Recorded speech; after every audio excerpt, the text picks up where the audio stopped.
Hello guys, welcome to our YouTube channel Virtual Class. Today we will solve the numericals of chapter 1 force. Start करने से पहले मैं आपको बता देना चाहती हूँ कि that don't forget to like share and subscribe. Go let's start. Question number first. The moment of force of 10 Newton about a fixed point O is 5 Newton meter. Calculate the distance of the point O from the line of action of the force. शुरू. Let's solve. देखिए force दिया हुआ है, moment of force 5 Newton है, तो अब हमें distance calculate करना है. सो चैप्टर में हमने पढ़ा है कि मोमेंट ऑफ फोर्स का फॉर्मूला क्या होता है, F इंटू डी. तो force 10 into moment of force 5 newton metre into D, then D is equal to 5/10 is equal to 0.5 metre. लेकिन हाँ गाइस, यूनिट्स ना भूलिएगा, इसका यूनिट्स न्यूटन मीटर, इसका न्यूटन, तो न्यूटन न्यूटन हो भी कट गया तो इसलिए इसका मीटर में आ गया. देखिएगा इस कितने इजी वे में आ गया. Let's start question number 2. Go. A nut is opened by a wrench of length 10 centimeter. If the least force of required is 5.0 Newton, find the moment of force needed to turn the nut. Start. Moment of force हमें calculate करना है, तो force is equal to 5.0 newton and distance is equal to 10 centimetre. Formula क्या है moment of force का, force into D means 5.0 into 10 is equal to 0.5 newton metre. इसके साथ आपको ये भी याद रखना है कि मोमेंट ऑफ फोर्स का यूनिट क्या होता है, newton metre. Unit of force Newton and unit of distance meter. Go. Next question. Question number 3. A wheel of diameter 2 meter is shown in figure 1.28 with axle at O. A force F is equal to 2 Newton is applied at B in the direction shown in figure. Calculate the moment of force about the center O and the point A. Go. It is diagram based question. So diameter कितना हुआ 2 metre और radius क्या होता है diameter का half. सो 1 metre हो गया आपका रेडियस और force 2 newton according in the question. And the length from A to B, the length जो यहाँ पे जो लेंथ है वो डायमीटर ही हुआ, तो length is equal to diameter is equal to 2 metre. Go. So first question में क्या पूछा है, moment of force about the centre O. ठीक, तो फोर्स क्या था 2 न्यूटन और जो डिस्टेंस कितना है 1, क्योंकि यहाँ तक ओ तक पता करना है ना, तो डिस्टेंस 1 लेंगे और फोर्स आपका 2 न्यूटन है ही, तो force into D is equal to 2 newton into 1 metre is equal to 2 newton metre. और सेकेंड क्वेश्चन क्या था, moment of force at the point A. ठीक, तो फोर्स इंटू डी, तो फोर्स 2 न्यूटन ही, लेकिन यहाँ पे पॉइंट ए किधर है इधर, तो 1 और 1 प्लस 2 पूरा डायमीटर लेंगे. So force 2 newton into 2 metre, whole diameter we will take, so is equal to force newton metre. Go. Answer में क्लॉकवाइज भी दिया है, ठीक है, तो क्लॉकवाइज मीन्स जो आपका फोर्स है ये फोर्स यहाँ पे अप्लाई किया गया है, तो ये जो आपका ये ऑब्जेक्ट है ये वॉच के डायरेक्शन में चल रहा है, मीन्स ऐसे ऐसे चल रहा है, तो ये क्लॉकवाइज होगा. और यदि यहाँ पे फोर्स ऐसे अप्लाई हुआ होता और ये वॉच के अपोजिट डायरेक्शन में चलता तो ये क्या होता, anti clockwise. Go. Let solve question number 4.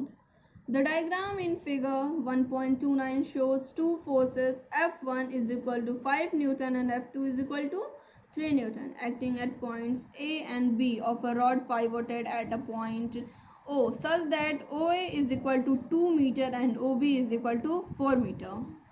First what will should we calculate the moment of force F1 about O तो चलिए बस हम क्वेश्चन नंबर 4 का पहले फर्स्ट पार्ट सॉल्व करते हैं। जैसा क्वेश्चन में था AO is equal to 2 metre, OB is equal to 4 metre और force 1 5 newton, force 2 3 newton. Then first question moment of force F1 about O, तो हमें मोमेंट ऑफ फोर्स कहाँ तक फाइंड करना है, O तक, F1 तो O तक, तो फोर्स कितना हुआ, फोर्स इंटू डी पहले फॉर्मूला हो गया, तो फोर्स कितना हुआ 5 newton into distance 2 metre, so 5 into 10 newton metre, this is your answer 10 newton metre with anti clockwise. कैसे हुआ एंटी क्लॉकवाइज, देखिए जो 5 न्यूटन का जो फोर्स है वो ऐसे अप्लाई कर रहा है, means opposite to the watch direction, so it is anti-clockwise. Okay, go. Now fourth second the moment of force F2 about O, go. अब इसमें भी वही है, फोर्स आपका कितना हो गया F2 3 न्यूटन और द डिस्टेंस कितना लेना है O, तो 4 डिस्टेंस हो गया आपका 4 metre, F into D is equal to 3 newton into 4 metre is equal to 12 newton metre. तो अब देखिए आप ये क्या होगा, क्लॉकवाइज होगा। कैसे, क्योंकि ये जो फोर्स है तो ये ऐसे अप्लाई हुआ है, तो ये जो इसका फोर्स है वो ऐसे रोटेट करेगा, तो ये क्या होगा क्लॉकवाइज। ठीक, go. Third part total moment of the two forces about O, go. Moment of F2 कितना था 12 प्लस मोमेंट ऑफ F1 था 10, बट इसको 10 नहीं लेंगे क्योंकि आप याद कीजिए, क्योंकि 10 मोमेंट ऑफ F1 था तो वो एंटी क्लॉकवाइज था, तो वो नेगेटिव डायरेक्शन में लिया था। तो आप थ्योरी पढ़े होंगे थ्योरी पार्ट में, तो एंटी क्लॉकवाइज निगेटिविटी हमेशा उसमें रहती है। ठीक है, तो 12 minus 10 is equal to 2 newton metre clockwise, okay, because it moves in the direction of watch. Go. This is also the diagram based question. Let's start the question number 5. Two forces each of magnitude 10 Newton act vertically upwards and downwards respectively at the two ends A and B of uniform rod of length 4 meter, which is pivoted at its midpoint O as shown in figure 1.30. Determine the magnitude of the resultant moment of forces about the point pivot O. Go. देखिए force है इधर भी 10 newton और इधर भी 10 Newton, तो हम लोग पहले ये पता कर लेते हैं कि क्या एंटी क्लॉकवाइज है या क्लॉकवाइज है। तो जब ये वॉच के डायरेक्शन में ये फोर्स अप्लाई हो रहा है तो ये क्या हो गया क्लॉकवाइज हो गया। ठीक है, और डिस्टेंस कितना दिया है 4 मीटर, तो फोर्स इंटू डिस्टेंस, तो फोर्स है 10 न्यूटन और डिस्टेंस 4 मीटर, तो मोमेंट ऑफ फोर्स कितना हो गया 40 newton metre, but clockwise because it is move in the direction of watch. Okay, question number 6, figure 1.31 shows two forces each of magnitude 10 Newton acting at points A and B at a separation of 50 centimeter in opposite direction. Calculate the resultant moment of two forces about the point. First है A, second B and third O situated exactly at the middle हो गया। ठीक, फिर बाद में diameter था 0.5 means diameter is also distance from this to this point. Force कितना है 5 न्यूटन, तो formula on the basis of formula force into D is equal to 5 into 0.5 2.5 newton metre. Now the last question number 8. A uniform meter rule is pivoted at its midpoint. A weight of 50 gram force is suspended at one end of it. Where should a weight of 100 gram force be suspended to keep the rule horizontal? अब यहाँ पे ये metre rule है, तो पहले ये दिया है कि 50 ग्राम फोर्स का जो ये फोर्स है वो यूनिफॉर्म मीटर रूल के एक एंड पे लगा है और 100 ग्राम, तो इसका ये जो डिस्टेंस है x, यही पूछा है। इसको हमें कैलकुलेट करना। तो यूनिफॉर्म है, तो अब बताया है कि मिड पॉइंट पे फलक्रम लगा है, तो यहाँ का यहाँ 50 सेंटीमीटर हो गया इसका वो डिस्टेंस, तो यहाँ से भी 50 मीटर इसका डिस्टेंस हो गया। तो अब इस क्वेश्चन से हम लोग कौन सा फॉर्मूला लगाएंगे? इक्विलिब्रियम का। Okay, means anti clockwise moment is equal to clockwise moment. Okay, अभी एंटी क्लॉकवाइज मूवमेंट मतलब ये हो गया, ये अपोजिट डायरेक्शन में होगा, तो फोर्स कितना हो गया? 50 gram force into 50 is equal to 2500।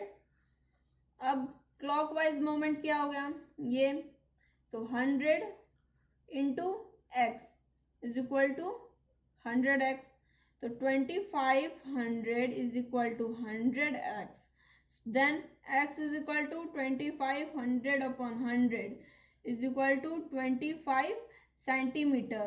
From the other hand, from the other hand means आपको ये बात समझनी होगी, ये क्वेश्चन का लैंग्वेज समझना होगा कि एक एंड पे 50 ग्राम का फोर्स है, दूसरे एंड ये नहीं दिया है कि दूसरे एंड पे, ये बस इसका डिस्टेंस पूछा है कि किस एंड पे किस जगह 100 ग्राम फोर्स लगेगा कि ये जो यूनिफॉर्म मीटर स्केल है ये हॉरिजॉन्टल हो, ना कि ऊपर हो ना ही नीचे हो। ओके, तो फॉर इक्विलिब्रियम इनको इक्वल करने के लिए हम फॉर इक्विलिब्रियम का फॉर्मूला लगाएंगे। Anti clockwise movement is equal to clockwise movement, तो फोर्स इंटू डिस्टेंस 50 इंटू 50 आ गया एंटी क्लॉकवाइज मूवमेंट, और 100 इंटू एक्स, ये डिस्टेंस हमें पता करना है, तो आ गया 100x, तो 100x is equal to 2500, x is equal to 25 centimetre from the other hand. Then इतना 25 सेंटीमीटर मीन्स 50 प्लस 25 75, तो 75 सेंटीमीटर में ही होगा, तब जाके ये मीटर रूल क्या होगा? इक्वल होगा। तो ये हमारा था फर्स्ट पार्ट, जिसमें हमने क्वेश्चन नंबर 1 to 8 तक सॉल्व किए। So remaining the question 9 to 18 we will solve in the part 2. So thanks for watching virtual class. Don't forget to like, subscribe and share. You love you. Hello guys, welcome to our YouTube channel virtual class. Today we will solve the numericals of chapter 1 force. Start करने से पहले मैं आपको बता देना चाहती हूँ कि that don't forget to like, share and subscribe. Go, let's start. Question number first, the moment of force of 10 Newton about a fixed point O is 5 Newton meter. Calculate the distance of the point O from the line of action of the force. Let's solve.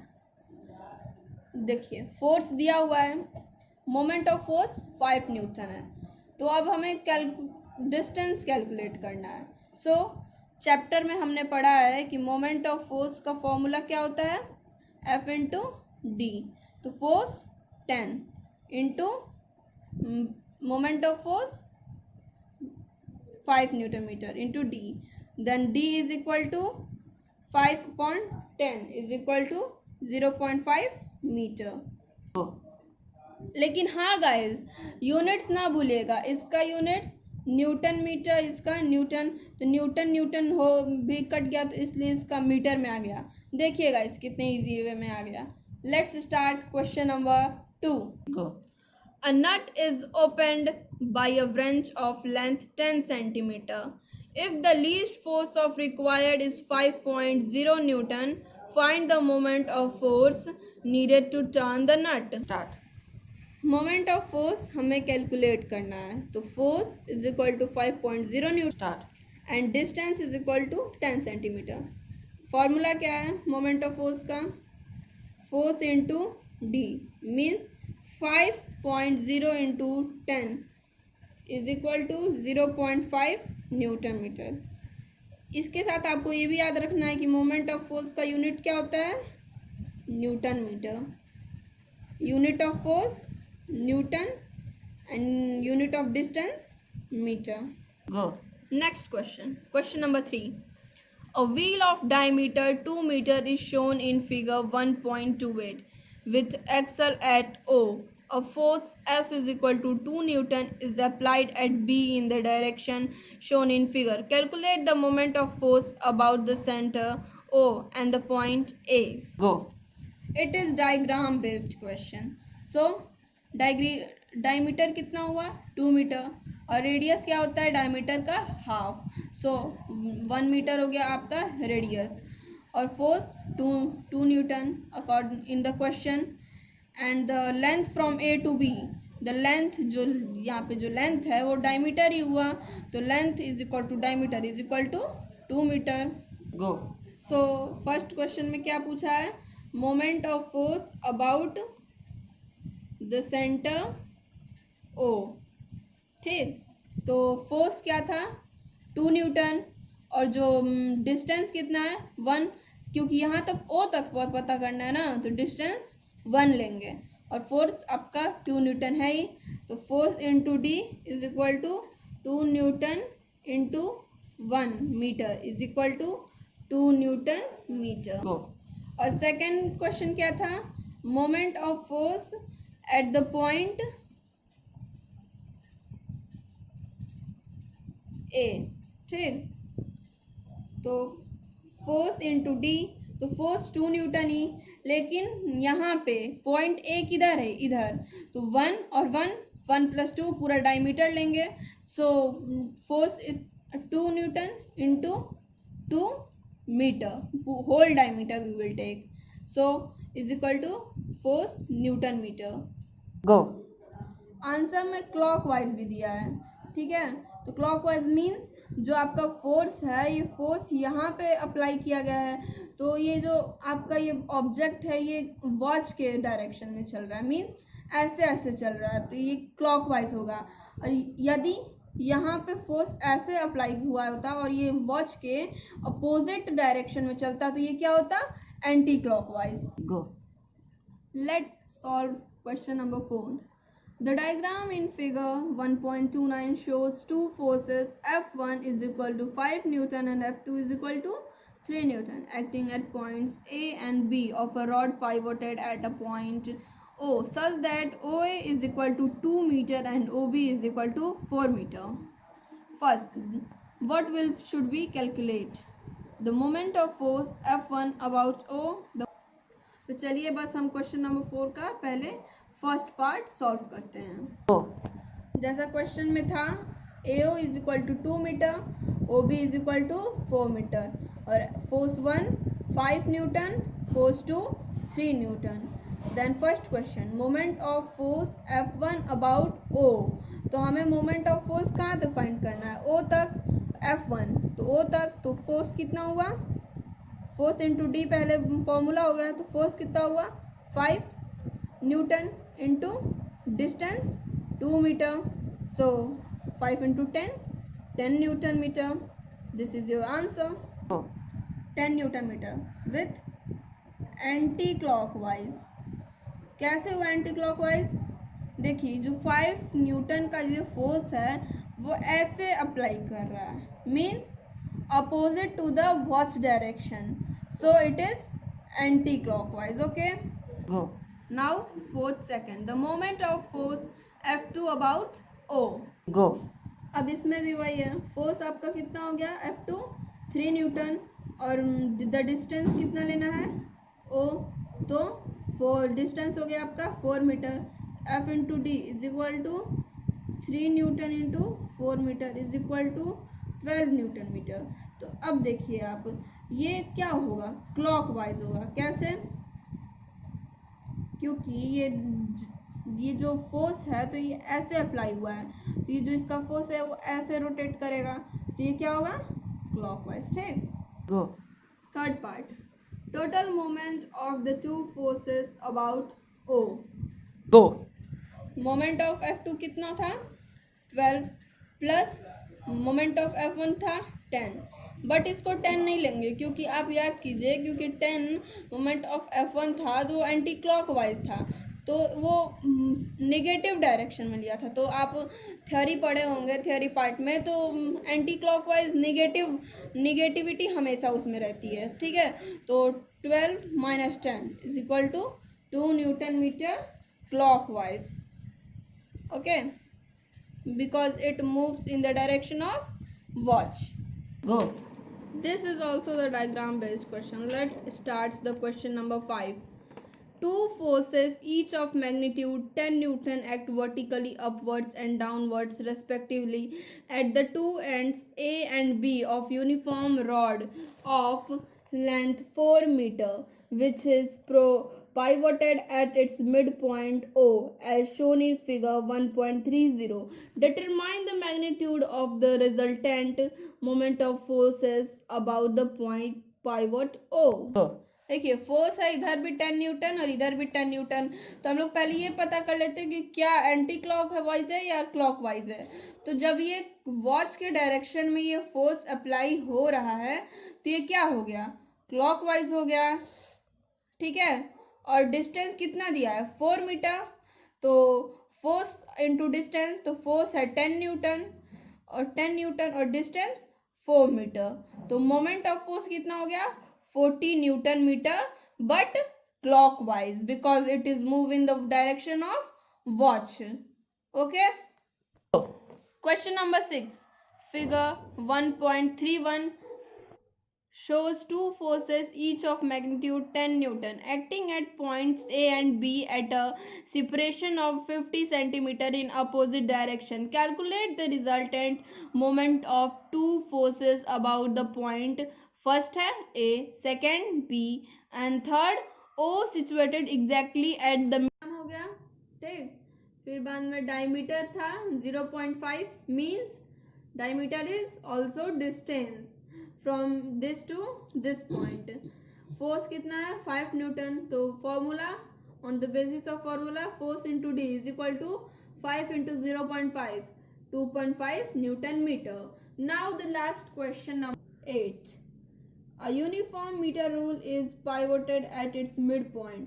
A weight of 50 gram force is suspended at one end of it.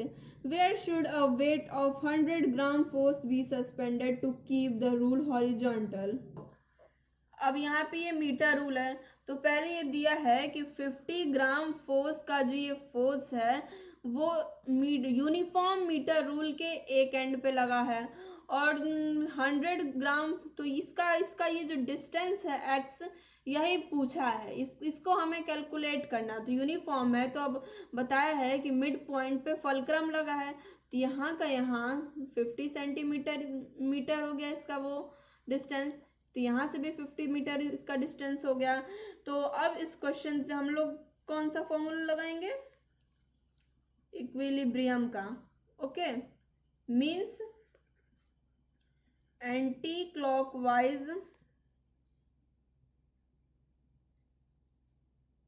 Moment is equal to clockwise moment. Okay, अभी anti clockwise movement मतलब ये हो गया, ये opposite direction में होगा, तो force कितना हो गया 50 gram force into 50 is equal to 2500। अब क्लॉकवाइज मोमेंट क्या हो गया ये, तो 100 into x is equal to 100x, तो 2500 is equal to 100x. Then x is equal to 2500 upon 100 is equal to 25 centimeter. From the other hand,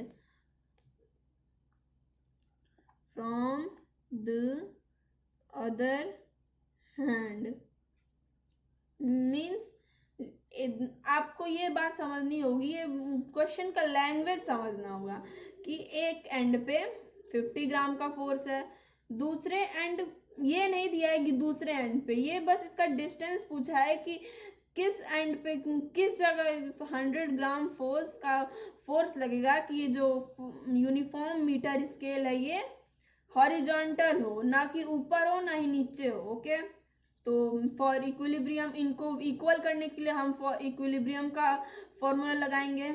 anti clockwise moment is equal to clockwise moment, तो force into distance 50 into 50 आ गया anti clockwise moment, और 100 into x, ये distance हमें पता करना है, तो आ गया 100x, तो 100x is equal to 2500, x is equal to 25 centimetre from the other hand. Then इतना 25 सेंटीमीटर मीन्स 50 प्लस 25 75, तो 75 सेंटीमीटर में ये होगा, तब जाके ये मीटर रूल क्या होगा, इक्वल होगा। तो ये हमारा था फर्स्ट पार्ट, जिसमें हमने क्वेश्चन नंबर 1 to 8 तक सॉल्व किए। So remaining the question 9 to 18 we will solve in the part 2. So thanks for watching virtual class. Don't forget to like, subscribe and share. You love you. देखिए ये diagram है, force कितना हो गया 10 Newton. तो first question क्या है कि the moment of force about the point ए, तो फोर्स कितना हो गया 10 न्यूटन इंटू 50 सेंटीमीटर क्या है डिस्टेंस, तो 50 centimetre is equal to 0.5 metre. हम लोग हमेशा डिस्टेंस को मीटर में लेंगे, ठीक है, तो 0.5 metre is equal to 5 newton metre. तो ये ऐसे क्लॉकवाइज है, ये वॉच के डायरेक्शन में घूम रहा है, तो इसलिए क्लॉकवाइज हो गया। गो, अब moment of force about the point B, तो force into D is equal to force 10 newton, distance 0.5 metre is equal to 5 newton metre, same as like as the point from A. Okay, third part O at O is equal to, तो distance same 0.5 और force same is equal to 5 newton metre, always clockwise. Why, आपको हमेशा पता रहना चाहिए कि clockwise जो watch के डायरेक्शन में घूमे और रिमेन्स पॉजिटिव, ओनली पॉजिटिव, और anti clockwise always remains negative. This is very important for remark the answers. Question number 7. A steering wheel of diameter 0.5 meter is rotated anti-clockwise by applying two forces each of magnitude 5 Newton. Draw a diagram to show the application of forces and calculate the moment of forces applied. Go. Suppose it is a steering wheel. वैसे मेरी diagram तो अच्छी नहीं है, आज तक मुझे circle भी नहीं बनाने आया, लेकिन आप लोग मान लो कि ये स्टीयरिंग व्हील है, ठीक है। तो अकॉर्डिंग टू क्वेश्चन क्या है, दो फोर्स हैं जो दोनों एंटी क्लॉकवाइज हैं, तो यदि आप फोर्स ऐसे ही लगाओगे तभी ना एंटी क्लॉकवाइज होगा। जब यहाँ पे फोर्स लगेगा तो ये क्लॉकवाइज हो जाएगा, यहाँ पे फोर्स लगेगा क्लॉकवाइज, यहाँ पे फोर्स तो क्लॉकवाइज होगा। तो according to question the force is in the anti-clockwise direction and the diameter कितना है, diameter is equal to 0.5 metre, तो diameter है 0.5, तो रेडियस कितना हो गया 0.25 मीटर।